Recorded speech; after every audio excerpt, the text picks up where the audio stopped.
Welcome So I back will begin. everyone to part 2. I request Veena ma'am to continue. Okay, I'll continue with the presentation.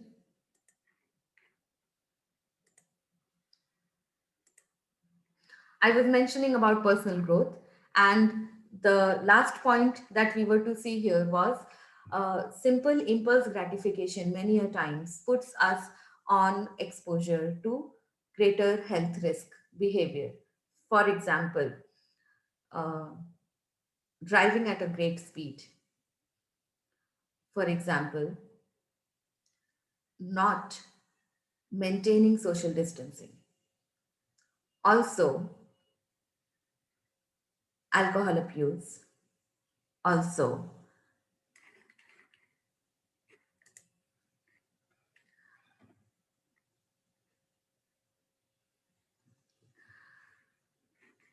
am I audible? Yes, ma'am.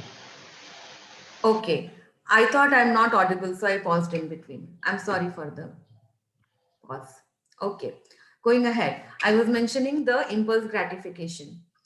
Uh, Many a times, self regulation is considered as a laid back behavior, wherein and impulsive behavior is not promoted, but it is to be considered with respect to health that it is not laid back behavior, it is a more conscious choice, wherein a person is keeping the long term consequences in mind and hence choosing better behaviors as compared to the impulse behaviors. Now, I'm going to focus upon the various aspects. You remember, I had presented a slide with physiological self regulation, behavioral self regulation, cognitive self regulation, and emotional self regulation. Now, we are going to look at how to maintain them. So, when a person is feeling restless, when a person is suddenly feeling too uh, aware of a discomfort within the body, or when a person simply wants to calm oneself down or regulate one's own physiology. For example, when a talk is going on and I'm not able to pay attention to what is going on, and I'm tending to get more engrossed in my own thoughts, at that time, attention is required, which is a physiological response, and then I can apply the strategy of breathing awareness or a body scan or a squeeze technique of hand or arm, which will further bring me back to a level of calmness physiologically. Breathing awareness is a very simple technique wherein you breathe in up to count of 4 and you breathe out up to count of 4 without having a pause between. After 4 such breaths, you then breathe out up to count of 8. Breathe in up to count of 4, but breathe out up to count of 8. So you are increasing the time of breathing out to the double time. And that is where you are able to actually bring a level of calmness to your body by activating your parasympathetic nervous system. Awareness of the senses and practices of daily life. For example, what are the colors present around you? What are the sounds present around you? What are the things present around you? And the moment you shift your awareness, your focus to the external stimuli, you are engaging in your senses and you are no longer remaining upset or anxious because of the thoughts. A technique of body scan wherein very quickly you simply mentally scan your body from your feet to your head and you identify what is the level of comfort in your body, in your feet, in your knees, in your belly, in your heart, in your shoulders, in your entire back, in your face, your forehead, and when you perform the body scan, You can simultaneously perform breathing awareness, and that will further bring a sense of calmness. Kindness practices like identifying three people who were kind to you today, identifying three things that you learned today, identifying three mistakes that you committed today. And while doing so, you are able to bring yourself in a greater perspective, and you're able to bring a calmness to your body. Then body postures, maintaining certain postures, for example, yoga exercises, they also bring in a connection within you and your body. Then, when we look at physical exercise and being mindful while you are doing them, you have greater connection with your body. You are able to regulate your physiological responses in a better manner. Further, when we look at cognitive self regulation, very simple strategies like thinking about your experiences in new ways, like slowing down on your impulses. When you have the urge to do something, asking yourself, what will be the gain here? Why do you want to do this? Then noticing things for what they are, neither positive nor negative. Events as they are. They are not inherently good or bad. We assign the meaning of good or bad to the events in our life. Events in general are taking place on their own accord. Another cognitive self regulation skill would be when you have the oriented behavior, you break down your larger goals into shorter goals, and you keep your focus on attaining those shorter goals, so that with every drop, your bucket is full. With every goal oriented behavior in the short term, you have greater planning and you are able to attain your long term behavior, long term goal. Further, emotion regulation. And it is a very important aspect, especially with respect to kindling effect and stress reactivity. We often react and respond to the script that goes on in our mind. We have the inner chatter going on continuously, which further instigates or actually starts our um, emotion reactivity uh, system, which is in turn activating our stress mechanism. So, if I ask you, when did you had encounter with a snake in your life? Or when was the last time that you had encountered with a lion? Your answer perhaps would be never in the lifetime. But when you look at the stress mechanism, the fight or flight response, it is every time preparing your body to either run away from a situation or to fight with a situation. Whereas you are fighting with the threat or you're running away from the threat. But it is very, very important to understand that in this 21st century, we do not have physical threats as often as they were once in the primitive era. But we have survived so long, so much so that we are now dominating the planet because of such a very strong and quick in response stress mechanism available in our brain due to the evolution. Now, the fact is, most of the threats that we have, they are in our mind, they are imaginary. What if I don't reach on time? What if I don't have the submission? I don't give a good speech? What if I contract COVID? And our body goes into the stress loop. And then we are compromising our body's inner healing mechanism. And that is this is where it is important to identify what is the script going on in our mind and bringing a change in that script. We tend to react emotionally as an automatic response. It is many a times not a mindful response. We tend to say words like, I lost my cool, I lost my control, I did things which I never wanted to do. I said things which I otherwise would not like to say or I would not like to hear. And that happens when we are emotionally on the automatic pilot.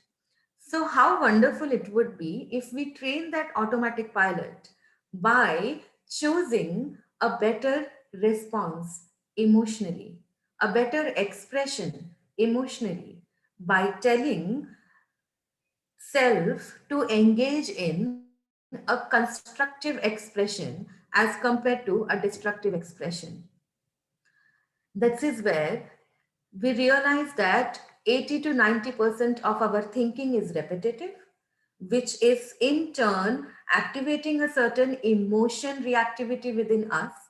And it is important that we set things apart, we take them with a pause, and we make better choices with respect to self-soothing environment, that is self-soothing internal environment with respect to our thoughts. I'll come back to behavior regulation, but before that, I would like all of you to do this exercise wherein you rate yourself on a scale from 1 to 5, that how many of you believe in the following thoughts. 1 is not at all, and 5 is that you completely believe in it. So the thoughts are, nothing works out for me. People don't understand me. I make too many mistakes. I'm not good enough. But the fact is, when we feel good, we have a difficult time believing in these things. We tend to believe in the opposite of these things. But when we are stressed, these thoughts or similar ones, they simply pop up automatically, more frequently in our mind. And it is important for us to be aware of what thoughts we have in the mind and what kind of emotions we are generating within ourselves. And the moment we change our thoughts, we are able to change our emotions, we are able to bring a change in our behavior with respect to the goal that we have set for ourselves. It is important to then coming back to behavior self regulation. So, in general, it is focused upon identifying the problems to be solved or the goals to be achieved.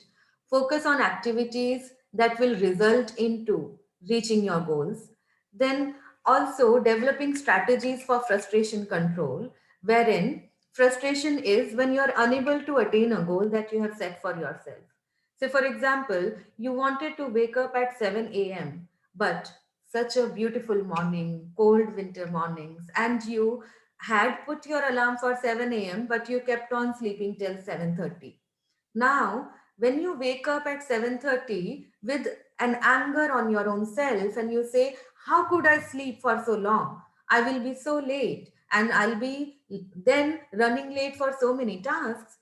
You will be creating a higher reactivity within yourself. As compared to that, if you tell yourself, it is okay, 30 minutes are lost, but I still have time, I will make better choices so that I'm able to manage my time better with respect to tasks that I have to finish. You are able to develop tolerance for frustration.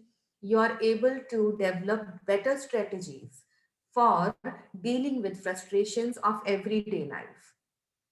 reducing the complexity of a task by, like I already mentioned, breaking it into smaller tasks so that it doesn't seem like a huge task. For example, say weight loss. And people usually have goals like losing 20 kgs, losing 10 kgs. But do we lose 10 kgs in one go? And if there is a person who loses weight in a very quick succession, do they not find them back? As compared to breaking the task into smaller goals like losing 1 kg in a week and eventually following the behavior so that in a certain duration you are able to lose 10 kgs. And this is where you are able to have perseverance and determination for achieving the goals as compared to not having frustration when you are not achieving those goals, when the goals are a very complex task. Also, marking critical relevant features wherein you do identify what are the challenges which you may encounter in achieving your goal. For example, maintaining a better, stable health even during COVID. So one of the things which is really promoted by Government of India is drinking some concoction of certain herbs and saying that it maintains your immunity. And if it does, it is working in your favor. And even if it does not, it is keeping you as a determined person who is engaging in certain behaviors that are leading to maintaining better health as compared to not caring for one's health. Finally, when we look at behavior change and self regulation for that, modeling is a good strategy wherein we can learn from others who have better behaviors. Many a times, people often wonder how are there so many doctors who are going out on the field and working and taking care of the COVID positive people? Are they not anxious or threatened about their own health? Perhaps they are, but they also have greater sense of self responsibility, regulation of their behavior, dedication towards their duty, and this is where they are able to maintain a calm approach towards the task that they are given. And this is where not only from doctors, not only from people who are in the front line fighting a COVID scenario, we can learn behavior, better choices from other people who have either been affected or infected by COVID, who were then not responding to it in a highly reactive manner.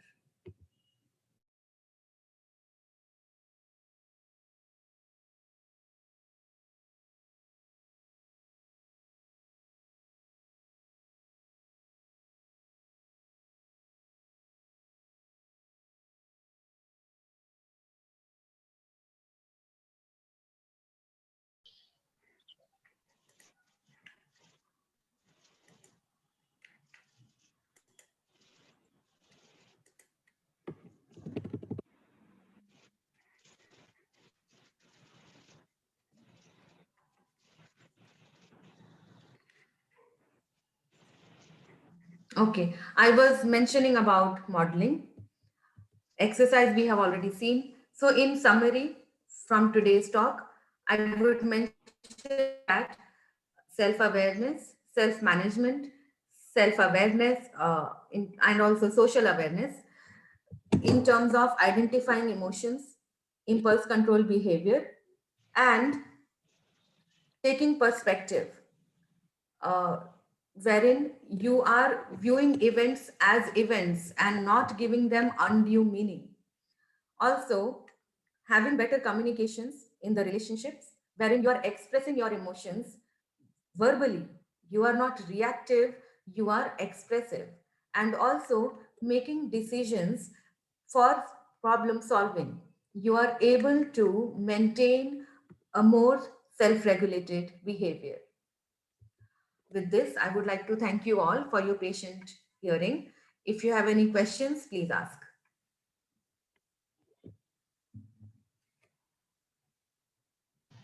If anyone has any questions, you can unmute yourself from the bottom settings of the screen, or alternatively, you can type out your question in the chat box.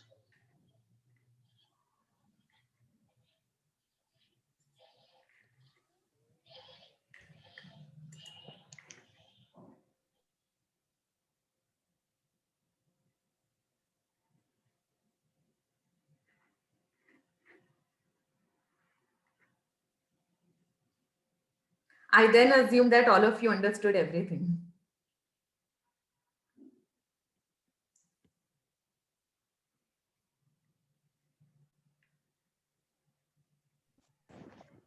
Good evening, ma'am. Can you hear me? Yes, good evening. Ma'am, this is Devangi here. Uh, um, Hello, Devangi. yes, ma'am. Hi, ma'am. I wanted to ask that nowadays I am working in a college as a counselor, and nowadays, in general, the students from the age group of 70 to 20 years are my um, counselees, and they generally come with this thing that, ma'am, 2 दिन हो जाता है सब चीजें, तीसरे दिन से they are back to square one. So whatever they decide to do something new, चलो आज से novel पढ़ेंगे या we'll start something, they have super high motivation for initial period of time, and then it eventually fizzles out, and then they come up with this argument कि ma'am नहीं हो पा रहा था, मैम ये प्रॉब्लम आ गई, फिर यहाँ चले गए, फिर ये, so XYZ excuses, and they struggle to keep themselves on track. And nowadays this is very common in these young adolescents that they don't stick to one target or task on hand. They shift from one thing to another. So how do you put, I understand all of this, but it becomes very difficult to explain these, especially those who are not psychology students. So how to take care of this, ma'am? Hmm. Devangi, one very important factor is they are indulging into the stimuli present around. They are not sticking to their goal oriented behavior. So, what Okay. happens is uh, when you want to explain this to them, you can simply say that, yes, what is the behavior that you want to adopt?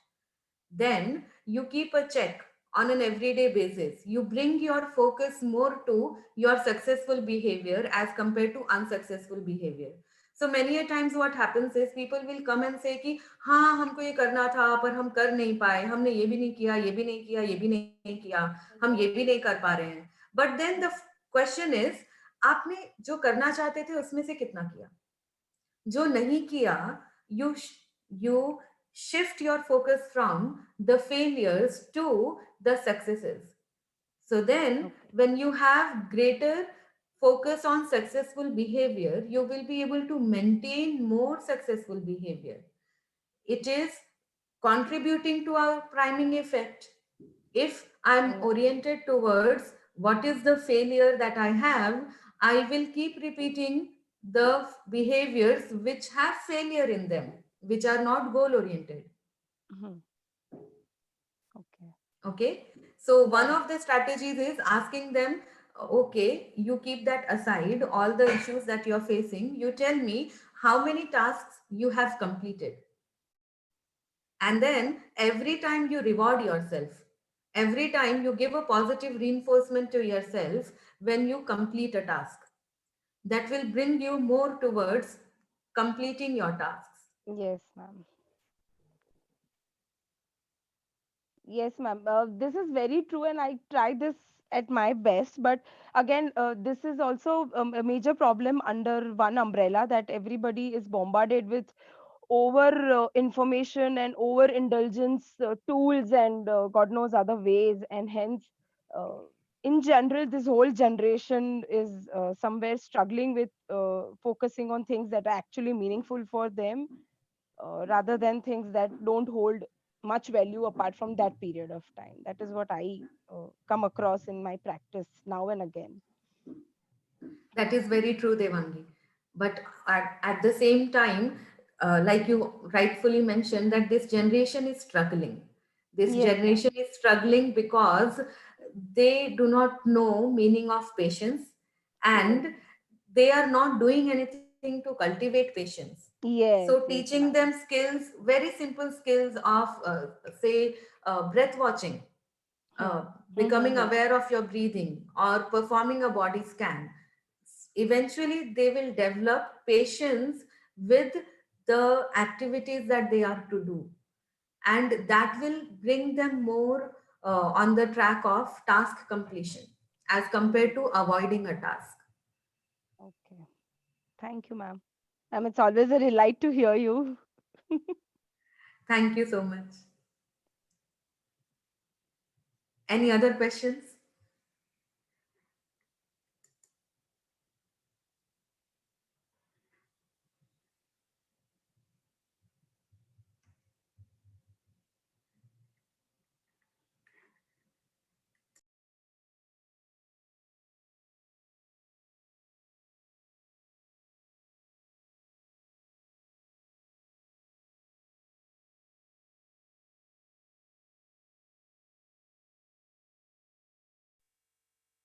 Knowledge, this understanding. Thank you very much to all of you. Thank you, ma'am. Thank you for this very insightful and informative session. And thank you everyone for joining us today.